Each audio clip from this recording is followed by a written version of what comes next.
तभी बाहर से एक चीज़ के गिरने की आवाज़ भी आती है, जिसकी आवाज़ से ब्रेन जाग जाती है। वो आवाज़ दरअसल बाहर से डस्टबिन के गिरने की थी। जो ब्रेन बाहर से इसे ठीक करने के लिए जाती है तो ये क्या, इसके घर में कोई लाइट नहीं चलती। जब वो नीचे आती है तो देखती है इसके घर का दरवाज़ा खुला हुआ है और इसके घर में एक अजीब सा क्रिएचर घूम रहा है। जब ब्रेन गौर करती है तो देखती है कि वो क्रिएचर नहीं बल्कि एक एलियन है। इसने भी ब्रेन को देख लिया था और अब वो इसकी तरफ आ रहा था। ब्रेन जल्दी से भागकर अपने बेड की साइड की तरफ बैठ जाती है। जब वो इसके कमरे की तरफ बढ़ता है तो ब्रेन फ़ौरन बेड के नीचे जाकर छुप जाती है। इसने एलियन के मुंह को बहुत करीब से देखा था, जो बहुत अजीब थे। जब इस एलियन को कोई भी नहीं मिलता तो वो खिड़की से बाहर निकल जाता है और ब्रेन जल्दी से खिड़की को बंद कर देती है। तभी इसे महसूस होता है कि जैसे वो एलियन इसकी छत पर चल रहा हो, इसलिए वो जल्दी से नीचे जाकर अपने दरवाजे को भी बंद कर देती है। तभी इसके घर की सारी लाइट्स चलने और बुझने लगती हैं। जितनी भी इलेक्ट्रॉनिक डिवाइसेस थी वो खुद ब खुद ऑन ऑफ हो रही थी। ये सब देखकर ब्रेन पुलिस को फ़ोन करती है, मगर इसका फ़ोन भी काम नहीं कर रहा था। इसके फ़ोन की भी वही हालत थी जो इसकी फ्रिज की थी। दरअसल सब चीज़ों को एलियंस ही कंट्रोल कर रहे थे। ब्रेन डर कर कोने में जाकर बैठ जाती है। तभी इसके करीब वो एलियन आता है। यहाँ ब्रेन ने एलियन के चेहरे को गौर से देखा था, जिसे देखकर वो डर जाती है और इस एलियन को धक्का मारकर वो अपने कमरे की तरफ भागती है और एकदम से घर के दरवाजे में धमाका होता है जो ब्रेन को आकर लगता है। ये सब भी एलियन ने किया था, जो बिना हाथ लगाए इसके घर की तमाम चीज़ों को कंट्रोल कर रहा था। अब जब ब्रेन टाउन के मॉडल के करीब जा रही थी तो तब इस एलियन ने इस टेबल को भी गिरा दिया था। तभी ब्रेन के हाथ में टेबल की टूटी हुई लकड़ी आती है। यहाँ पर जब एलियन ब्रेन को पकड़ने की कोशिश कर रहा था तो ब्रेन ने इस लकड़ी के टूटे हुए हिस्से से एलियन को मार दिया, जिससे इस एलियन की वहीं पर मौत हो गई, जिसे देखकर वो बहुत ज़्यादा डर जाती है। अब वो सारी रात इस एलियन की लाश के आगे बैठकर गुजार देती है। अब सुबह होती है तो ब्रेन इस एलियन की लाश पर चादर डालती है और पुलिस को भी कॉल करती है, मगर इसका फ़ोन भी डेड था और फ़ोन के साथ साथ घर की सारी इलेक्ट्रॉनिक चीज़ें भी ख़राब हो चुकी थी। इसका मतलब था कि ये सब इस एलियन के मरने की वजह से हुआ है, क्योंकि सब कुछ वो कंट्रोल कर रहा था। अब ब्रेन यहाँ से जाने लगती है, मगर इसकी गाड़ी भी डेड थी। अब वो सोचती है कि इसका क्या करना चाहिए। तभी इसकी नज़र अपने सर पर जाती है जहाँ से इसका खून बह रहा था। अब वो जल्दी से नहाने जाती है। अब वो तैयार होकर अपने अंदर आने वाले रास्ते के आगे एक सोफ़ा लगाकर इसको बंद कर देती है। दरअसल कल रात की लड़ाई के दौरान एलियन ने इसके दरवाजे को ब्लास्ट कर दिया था। इसने सोफ़ा तो लगा दिया था पर इसको कोई फ़ायदा ना हुआ। फिर भी अब वो साइकिल लेकर टाउन की तरफ जाती है। वहाँ पर वो पोस्टमैन की वैन को देखती है और इसका भी बहुत बुरा हाल था। यहाँ तक कि जिस लड़के को ब्रेन पसंद करती थी इसका घर भी तहस नहस हो चुका था और इसके घर के बाहर बिल्कुल वैसा ही दायरा बना हुआ था जैसा हमने ब्रेन के घर के बाहर कहानी के शुरू में देखा था। इसके बाद वो जल्दी से पुलिस स्टेशन जाती है जहाँ मोट के मोम डैड थे। मोट के मोम इसके मुंह पर थूक देती है। इस बात का इसको अंदाज़ा हो गया था कि मोट के घर वाले ब्रेन से कितनी नफरत करते हैं। ब्रेन इस बात को समझ चुकी थी कि इसे टाउन से किसी भी किस्म की मदद नहीं मिलने वाली, इसलिए वो रोते हुए अपने घर वापस जाती है, मगर रास्ते में इसकी तबीयत ख़राब होती है। इसे समझने वाला भी कोई नहीं होता। ब्रेन को ये समझ आ गई थी कि इसका इस टाउन में कोई भी नहीं है और इसका घर भी एलियन के हमले से तबाह हो गया है।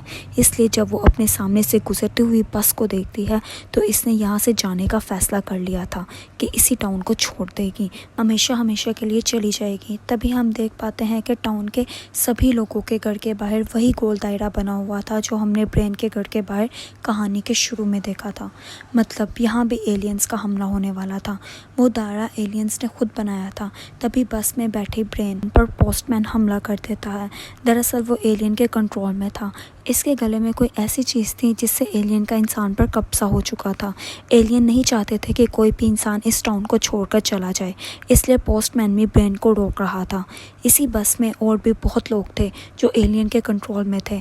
अब इनसे बचते हुए ब्रेन भागकर एक चर्च में आ जाती है, मगर वहाँ का दरवाज़ा बंद था। पास ही वो एक कब्रिस्तान देखती है और एक कब्र के पास आ जाती है जो कि मॉट की थी, यानी इसके बचपन की दोस्त मर चुकी थी, जो कि ब्रेन की गलती की वजह से मरी थी, इसलिए टाउन के लोग इससे नफरत करते थे, खास तौर पर मॉड के मॉम डैड। कहानी में एक पहलू तो क्लियर हो गया था, मॉड मरी हुई थी जिसकी वजह ब्रेन खुद थी, इसलिए वो अपनी दोस्त को ख़त लिखती रहती थी कि वो इसे माफ़ कर दे, वो बहुत शर्मिंदा है। तभी ब्रेन की नज़र जब आसमान पर पड़ती है तो वो देखती है हर तरफ काले बादल छाए हुए हैं और आसमान पर बहुत ज़्यादा एलियंस के स्पेसशिप्स जिसको वो पसंद करती थी। वहाँ पर और भी बहुत से लोग मौजूद थे जो सभी आसमान की तरफ हाथ ऊपर करे हुए खड़े थे और सबके गले के अंदर वही चीज़ थी जो हमने पोस्टमैन के गले के अंदर देखी थी। इसका मतलब इन सब पर भी एलियंस का कब्जा था। आगे ब्रेन जब अपने घर पहुँचती है तो देखती है कि इससे एलियन की लाश अभी भी वहाँ पड़ी थी जिसको इसने मारा था। इसके मुँह से अजीब सा लिक्विड निकल रहा था। जब वो आसमान पर दोबारा देखती है तो काले बादल चारों तरफ थे। ब्रेन समझ चुकी थी कि एलियंस का हमला दोबारा होने वाला है, इसलिए वो डरने के बजाय एलियंस का मुकाबला करने के लिए तैयारी में लग जाती है। घर के अंदर जाकर वो एक लाइटर उठाती है और साथ ही एक कटर। पानी को उबालने के लिए इसने चूल्हे पर रख दिया था। खिड़कियां दरवाजे वो सभी बंद करती है। इसके घर का बाहर वाला दरवाज़ा जो टूटा हुआ था वहाँ वो एक चादर कीलों से लगा देती है। थोड़ी देर बाद वो कील जो इसने खुद लगाए थे वो भी खुद ब खुद बाहर निकलने लग जाते हैं क्योंकि यहाँ पर एलियंस आ चुके थे। सबसे पहले वो अपने साथी एलियन की लाश को अपनी तरफ खींचते हैं जिसे ब्रेन ने मार दिया था। ये देखकर ब्रेन घर की बेसमेंट में जाकर छुप जाती है। तभी एक दूसरा एलियन इसके घर में दाखिल होकर इसके पास बेसमेंट में आ गया था। वो इस एलियन को कैंची उठाकर मारना चाहती थी, लेकिन इसके अंदर जो ताकत थी वो हर चीज़ को अपनी तरफ खींच सकता था, इसलिए वो कैंची को भी खींच लेता है। ब्रेन के हाथ में मोड़ और इसकी जो तस्वीर थी इसको वो एलियन अपनी तरफ खींच लेता है और इसे बहुत गौर से देख रहा होता है। इसी बात का फ़ायदा उठाकर ब्रेन वहाँ से भाग गई थी और वापस ऊपर आ जाती है। तभी इसे ऊपर एक छोटा एलियन दिखाई देता है। था तो वो छोटा मगर इसके हाथ बहुत लंबे थे। वो एलियन ब्रेन को अपने हाथ से पकड़ने की कोशिश कर रहा था। ब्रेन खुद को इससे बचाकर उबलता उबलता पानी इसके ऊपर फेंक देती है, मगर इस एलियन को इससे कुछ भी नहीं होता। अब ब्रेन अपने वॉशरूम में छुप गई थी, लेकिन वो एलियन बहुत ज़्यादा तेज़ था। वॉशरूम के दरवाजे को अपने हाथ से चीर फाड़ कर देता है। अब ब्रेन खिड़की के रास्ते से वहाँ से भागने की कोशिश करती है। जल्दी से एलियन ने इसकी टांगों को पकड़ लेता है। ब्रेन झाड़ू उठाकर इस एलियन को मारती है। लड़ाई के दौरान झाड़ू का डंडा भी टूट जाता है। अब इसे टूटे हुए डंडे को ब्रेन इस एलियन के कंधे पर मारती है, इसे अलमारी से लटका देती है और फिर अलमारी का दरवाज़ा इसी के सर पर मार देती है। इतनी कोशिश के बाद आखिरकार इसने इस एलियन को मार दिया था। ब्रेन जब बाहर आती है तो एक और एलियन इसका इंतज़ार कर रहा था, जिसके हाथ के साथ साथ टांगे भी बहुत लंबी थीं। यहाँ पर ब्रेन कुछ समझ नहीं पाती और पीछे से पोस्टमैन आकर इसे अपने साथ ले जाता है, जो कि अभी भी एलियंस के कंट्रोल में था। बाहर जो एलियन था वो इशारे से अपने साथियों को यहाँ बुलाता है। एलियन का स्पेसशिप्स वहाँ आ चुका था, जो कि ब्रेन को अपने साथ लेके जाना चाहते थे क्योंकि वो उनके साथियों को मार रही थी। तभी स्पेसशिप से सफ़ेद रोशनी नीचे को आती है। तभी इस रोशनी की तरफ ब्रेन पोस्टमैन को धक्का दे देती है, लेकिन कुछ देर बाद वो वापस ज़मीन पर आ गिरता है। यहाँ पर मतलब साफ था कि वो एलियन सिर्फ ब्रेन को यहाँ से लेने आए थे। लंबी टांगों वाला एलियन अभी भी ब्रेन के पीछे था। वो इसके घर के ऊपर चढ़ जाता है। तभी ब्रेन जल्दी से अपनी गाड़ी में जाकर छुप जाती है, लेकिन वो एलियन वहाँ पर भी आ चुका था। ब्रेन जल्दी से गाड़ी से बाहर आती है और इस एलियन को गाड़ी में ही बंद कर इस पर जलता हुआ लाइटर छोड़ देती है, जिससे गाड़ी में बहुत बड़ा धमाका होता है। वो एलियन भी ब्लास्ट होने की वजह से मर गया था, मगर अब भी एलियन की स्पेसशिप से निकलने वाली ये सफ़ेद रोशनी ब्रेन का पीछा कर रही थी। वो भागते हुए अपने घर के अंदर जाती है। तभी इसे अंदर एक और एलियन मिलता है जो बेसमेंट में इसके पीछे आ रहा था, जो इसे मारने के बजाय इसकी तस्वीर को गौर से देख रहा था। तभी पीछे से ब्रेन इस एलियन पर हमला करने का सोचती है, लेकिन एलियन को इस बारे में पता चल चुका था, इसलिए वो ब्रेन पर हमला कर इसे दूर फेंक देता है। और अब एक लाल रोशनी ब्रेन के घर के अंदर आती है जिसने इसे फ्रीज कर दिया था, यानी कि वो वहाँ जम गई थी। अब एलियन इसके पास आता है और इसके मुंह में एक अजीब सी चीज़ डालता है। दरअसल ये एक पैरासाइट की तरह काम करता था। इन एलियंस का ये एक हथियार था जिसको वो इसके मुंह में डाल देता है, मगर इसी तरह वो दूसरे लोगों की तरह ब्रेन को भी कंट्रोल कर सकता था। मगर जितने भी लोग एलियंस के कंट्रोल में थे, इन सब के गले में यही पैरासाइट था। तभी ब्रेन एकदम जाग जाती है। देखने में ऐसा लग रहा था जैसे वो ख्वाब से जागी हो। असल में अब वो पैरासाइट ब्रेन के जिस्म पर हावी हो चुका था। इसके दिमाग को पूरी तरह से इसने अपने काबू में कर लिया था। ब्रेन को इसने इसके सपनों की दुनिया में फंसा दिया था, जहाँ पर वो अपने टाउन वाली दुनिया और मौत के साथ जिंदगी गुजार रही थी। जब वो अपने सामने मौत को देखती है तो इसे सॉरी करती है कि वो इसे माफ कर दे। तभी ब्रेन को ये बात समझ आती है कि ये सिर्फ इसका सपना है, असलियत में तो इसकी दोस्त मौत मर चुकी है। इसलिए वो अपनी हलक में से पैरासाइट को निकाल देती है जो इस एलियन ने इसके गले में डाला था। ऐसा करते ही वो अपनी असल दुनिया में होश में आ गई थी। जैसे ही वो इस पैरासाइट को जमीन पर गड़ाती है तो इस पर ऊपर से ऑरेंज रोशनी पड़ती है, जिससे इस पैरासाइट को एक नया जिस्म मिल रहा था जो कि इसका खुद का था।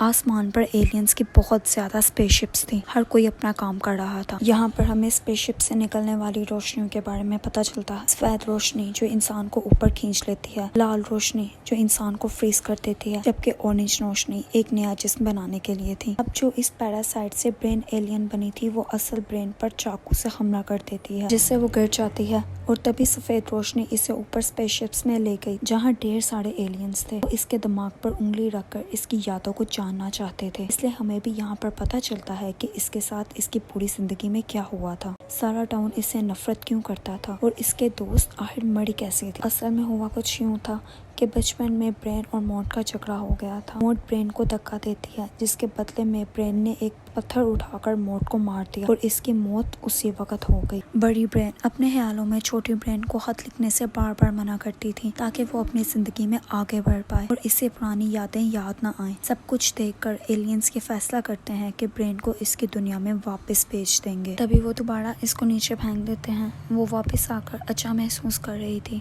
इसने अपनी दुखी यादों को भुला दिया और एलियंस का मुकाबला किया। हम देखते हैं कि ब्रेन हंसी खुशी अपनी जिंदगी गुजार रही थी। सारा टाउन इससे बात भी करता है। इस लड़के को वो पसंद करती थी, वो भी इसके साथ अब ठीक हो गया था। वो एक पार्टी में डांस कर रही होती है। इसने अपनी जिंदगी वैसे गुजारी जैसी वो चाहती थी। अब भी वो आसमान में बहुत सारे स्पेसशिप्स को घूमता हुआ देखती रहती थी। अब ऐसा हो सकता है कि अभी भी एलियंस का पूरे टाउन पे कंट्रोल हो, कि उन्होंने ब्रेन की यादों को जानने के बाद सब कुछ इसके हिसाब से ठीक कर दिया था, क्योंकि ब्रेन इकलौती थी जिसने इन एलियंस का मुकाबला किया था। यहाँ पर फिल्म के नाम के साथ कहानी भी क्लियर हो जाती है। No one will save you. यहाँ कोई तुम्हें नहीं बचाएगा। टाउन में किसी भी इंसान ने ब्रेन की मदद नहीं की, जबकि उसने अपनी मदद खुद की। सभी मुसीबतों का इसने खुद मुकाबला किया और इसी तरह ये कहानी यहीं पर खत्म होती है। अगर आपको हमारा चैनल पसंद आया हो तो इसको लाइक, शेयर और सब्सक्राइब करें।